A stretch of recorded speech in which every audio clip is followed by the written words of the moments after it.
दवाइयों की शॉर्टेज बहुत ज़्यादा हो जाती है और दवाइयों की कीमतें बहुत ज़्यादा बढ़ जाती हैं, तो इसको किस तरह से आप लेवल पे लेके आएंगे? जेनरिक पे और भी जो उसके हम इकदाम ले सकते हैं वो बिल्कुल हम करेंगे बाकी हुकूमत के साथ मिलकर, क्योंकि फैसला यही किया गया सीएम साहबा ने कि उसको ऑडिट करें। ये आपको आए कुछ ही देर हुई है, तो सर आप मुझे ये बताएं कि आपको कितनी मुश्किलात पेश आई हैं? शुक्र मैं पहले तो अल्लाह का अदा करता हूँ कि उसने मुझे जेलों से निकाल के दोबारा वजारत की जिम्मेदारी, ये अल्लाह पाक का एहसान है। लेकिन कामयाब हम ज़रूर होंगे, क्योंकि जो अगर नीयत साफ़ है तो आप नाकाम नहीं हो सकते। अस्सलाम वालेकुम नाज़रीन, आप देख रहे हैं पाकिस्तान टुडे न्यूज़ और मैं हूं आपकी होस्ट सादिया मकसूद। इस वक्त मैं सूबाई वज़ीर सेहत ख्वाजा सलमान रफ़ीक के साथ मौजूद हूं और हम उनसे अगले 5 साल के हेल्थ इनिशिएटिव्स के हवाले से जानेंगे कि अगले 5 साल में क्या बजट होगा और किस तरह से वो अपने 5 साल हेल्थ को देने जा रहे हैं। जी ख्वाजा सलमान साहब, ये बताइएगा कि जो इजलास हुआ है सीएम साहिबा की तरफ से, उसमें क्या इनिशिएटिव्स लिए जा रहे हैं हेल्थ के हवाले से? हमारी जो कप्तान है और लीडर है मरीम नवाज साहबा, वो हेल्थ पे बहुत ज़्यादा उसको फॉलोअप कर रही हैं। और जो आज हमारी मीटिंग थी वो बेसिकली कैंसर अस्पताल और सरगोदा में जो एक कार्डिक इंस्टीट्यूट अनाउंस किया है मरीम बीबी ने, और हेल्थ इंश्योरेंस पे जो मीटिंग है हमारी अब अगले दिन होगी। तो हर दूसरे तीसरे दिन हम चीफ मिनिस्टर साहबा के साथ मीटिंग करते हैं, फिर वहाँ पे टारगेट्स हम मुतय्यन करते हैं, जो उनकी अप्रूवल होती है, जो कंसेंसस के साथ। उसमें हमारी ब्यूरोक्रेट्स भी होते हैं, उसमें मरीम औरंगजेब साहबा भी होती हैं, इमरान नज़ीर साहब भी होते हैं। तो फिर जो एक फ़ैसला हो जाता है उस पर हम अमल दरामद करते हैं। तो मैं समझता हूँ कि एक पिछली हुकूमतों में पिछली जो निगरान हुकूमत थी उसमें तो काफ़ी कोशिश की मौसम साहब ने, लेकिन जो तहरीक इंसाफ की हुकूमत थी उसमें बहुत से क्वेश्चंस हैं। जो अस्पतालों का निज़ाम था वो बहरहाल बदकिस्मती से बहुत ख़राब हुआ। जो शहबाज शरीफ साहब के साथ हम सब ने मिलकर बड़ी कोशिश से बेहतर किया था, उसमें काफ़ी हद तक कमी आई है। तो टास्क बहुत मुश्किल है। हमारा जो टारगेट है अगले 5 साल का, हर बेसिक हेल्थ यूनिट को, हर रूरल हेल्थ सेंटर को, आरएससी को, टीएचयू को, डीएचयू को, टीचिंग हॉस्पिटल्स को, जो ये सुपर स्पेशलिटी हॉस्पिटल्स हैं यानी कैंसर हॉस्पिटल या ट्रांसप्लांट हॉस्पिटल्स, उन पे हमने काम करना है। अच्छा सर, ये बताएं कि 2018 तक आपने और ख्वाजा इमरान नज़ीर साहब ने मिल के पोलियो के ऊपर काफ़ी हद तक काबू पा लिया था, उसको काफ़ी हद तक ख़त्म कर दिया था, लेकिन उसके बाद जो है वो पोलियो फिर से पाकिस्तान में बहुत ज़्यादा फैल गया और पाकिस्तान अभी तक पोलियो से बाहर नहीं निकल पाया। तो अगले 5 साल के लिए आपका क्या इनिशिएटिव है इसके ऊपर? देखिए, पोलियो वैसे तो प्योरली डिपार्टमेंट जो है वो ख्वाजा इमरान साहब का है, लेकिन हमने इस पर डिस्कशंस की हैं क्योंकि वो और मैं इकट्ठे काम करते हैं।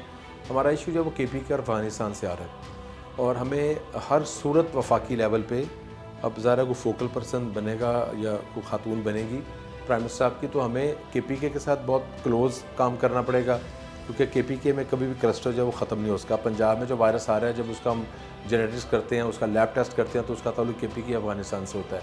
अफगानिस्तान से भी जो डेली पेशेंट्स आ रहे हैं या डेली जो पब्लिक आ रही है या लोग आ रहे हैं या जो बच्चे आ रहे हैं, तो उनमें भी वो बहरहाल जो है ना वायरस आ रहा है। अब उसका बड़ा भरपूर सिस्टम बनाने की ज़रूरत है। उसमें हुकूमत जो है अफ़गानिस्तान की, उसको भी हमें कांटेक्ट करना पड़ेगा, उनके साथ भी बात करनी पड़ेगी, क्योंकि जब तक अफ़गानिस्तान और केपीके में ईपीआई सर्विस बेहतर नहीं होती, ईपीआई कवरेज बेहतर नहीं होती, और उसके बाद पोलियो की जो कंपेन्स हैं वो मुयसर नहीं होती, पंजाब या किसी और सूबे को ना इसी तरह चैलेंज रहेगा। अच्छा सर, ये बताएं कि तब्दीली के नाम पे लोगों से बड़ा मजाक किया गया, हेल्थ कार्ड को इंट्रोड्यूस करवाया गया दोबारा से एक नए पैटर्न पे, क्योंकि हेल्थ कार्ड वैसे भी मुस्लिम लीग नून का एक पैटर्न था जब उन्होंने इंट्रोड्यूस करवाया, लेकिन आपको भी पता है कि किस तरह से लोगों के साथ मजाक किया गया और उसके ऊपर वो चीज़ें उनको नहीं मिल सकी जो वो चाहते थे। तो अब हेल्थ कार्ड को आप किस तरह से इंट्रोड्यूस करवाएंगे दोबारा? देखिए, हेल्थ कार्ड ना मियाँ साहब ने शुरू किया था, मियाँ नवाज साहब ने भी, मरीम भी उस प्रोग्राम में शामिल थी। हमने अपनी गवर्नमेंट से 2 साल पहले जाने से उसका नफाद शुरू कर दिया था और हमने 17 ज़िलों में उसको लॉन्च कर दिया था। उसकी कंपनी हमने बनाई थी। हेल्थ केयर कमीशन ने जितने भी अस्पतालों को स्टैंडर्ड कहा था उनको वैल्यूएट किया था। उसके साथ हमने लीगल उसका जो फ्रेमवर्क था, जो उसका फाइनेंशियल मॉडल था, स्टेट लाइफ से कॉन्ट्रैक्ट था, वो सारा हमने किया था। उसके बाद जब तहरीकें, हमारा था टारगेटेड, हम जो टारगेट पॉपुलेशन थी उसको देख रहे थे, और हम थोड़ा सा प्रोग्राम को ना आहिस्ता से लेकर चल रहे थे, क्योंकि जो हमने स्टडी की थी हमारे प्रोफेशनल्स ने, हमारा चाहे नेबरिंग कंट्री हो, इंडिया या दुनिया के कोई भी मुल्क हो, उसको डकेट्स लगे हैं हेल्थ इंश्योरेंस प्रोग्राम को पूरी तरह ना, क्योंकि उसमें कोई ना कोई इश्यूज आते रहते हैं। तो हम उसको 30% लेके गए, फिर हमने 40 भी लेके जाना था, फिर हमने 50 भी लेके जाना था। और जो मीडियोकर, अपर मीडियोकर फैमिलीज़ हैं या रिच लोग हैं, हमारा ये मौक़िफ़ है, मेरा और मेरी कंपनी का, जो हम कंपनी अब रन कर रहे हैं, जो सरकारी कंपनी है, कि उसको हमें उनको सस्टेन मॉडल में लेके जाना चाहिए। यानी मेरा प्रीमियम हुकूमत को नहीं देना चाहिए, सरमायादार का प्रीमियम हुकूमत को नहीं देना चाहिए, हमारे जो MPMN साहबान का प्रीमियम या ब्यूरोक्रेट का नहीं देना चाहिए, क्योंकि ऑलरेडी उनको मेडिकल अलाउंसेस और अल्लाह का शुक्र है उनको तो जो तहरीक इंसाफ ने मैं समझता हूँ गलती की उन्होंने, जिसकी निशानदेही मैंने असेंबली में 12 की, जेल से आतक की भी मैं उसकी निशानदेही करता था, उसको UHI कर दिया, यानी यूनिवर्सल हेल्थ इंश्योरेंस कर दिया। उसके तहत 300-350 अरब रुपया 3 साल में आया। और आप देख लें, मैं प्राइवेट अस्पताल का बिल्कुल ख़िलाफ़ नहीं हूँ, मैं उन सब की कदर करता हूँ, उनकी इज़्ज़त करता हूँ, लेकिन सबसे पहले हमें अपने सरकारी अस्पताल को चलाना है। तो उनका रुख मोड़ दिया गया प्राइवेट अस्पतालों की तरफ, और फिर उसमें फोर्जरी बहुत की गई। यानी आप देखें, ऑर्थो के ऑपरेशन हो रहे हैं, अब 10 बेड का जो हॉस्पिटल है वहाँ पे एनेस्थीसिया वाला कहाँ पे होगा, वहाँ पे अब क्या ऑपरेशन एक अच्छा प्रोफेसर, अच्छा कंसल्टेंट कर रहा है।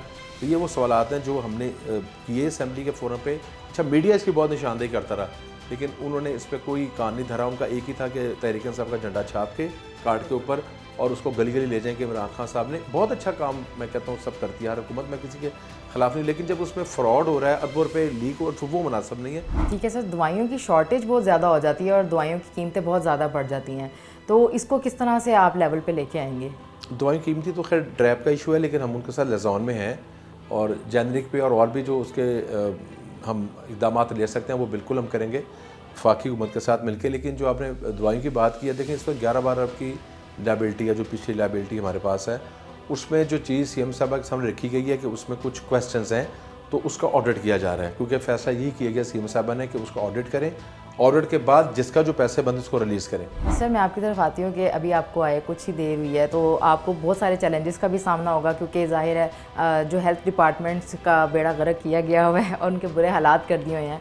तो सर, आप मुझे ये बताएं कि आपको कितनी मुश्किलात पेश आई हैं पहले आके ये देखने में कि इसको किस तरह से सॉल्व किया जाए? बेटा, मेरा ये पैशन, मेरा ये एक मिशन है ज़िंदगी का। मुझे ना शुक्र, मैं पहले तो अल्लाह का अदा करता हूँ कि उसने मुझे जेलों से निकाल के दोबारा वजारत की ज़िम्मेदारी, ये अल्लाह पाक का एहसान है। मेरी अल्लाह से दुआ थी कि मुझे एक मौका मिले तो अगले 4-5 साल में मैं इसको जिस हद तक मुमकिन हो सकता है इसको बेहतर करूँ। मैं किस हद तक कामयाब होता हूँ ये मैं एग्जैक्ट नहीं कह सकता, लेकिन कामयाब हम ज़रूर होंगे, क्योंकि जब अगर नीयत साफ़ है तो आप नाकाम नहीं हो सकते। तो बेसिकली जो हमारे गरीब पेशेंट्स हैं, हमारे डॉक्टर हैं, नर्सिस हैं, इनके साथ लिज़ान करके हम चलेंगे। और हमारी कोशिश होगी अपने हर अस्पताल को, जो टारगेट है अगले 5 साल का, हर BHU, हर RSC, हर THQ, हर DHQ, हर टीचिंग अस्पताल को रेनोवेट करना है। ये CM ने टारगेट दे दिया है। हम पूरे 5 साल का रोड मैप बना रहे हैं कि इस साल अगर हमें इतने पैसे मिलेंगे, अगले साल इतने मिलेंगे, अगले साल इतने मिलेंगे।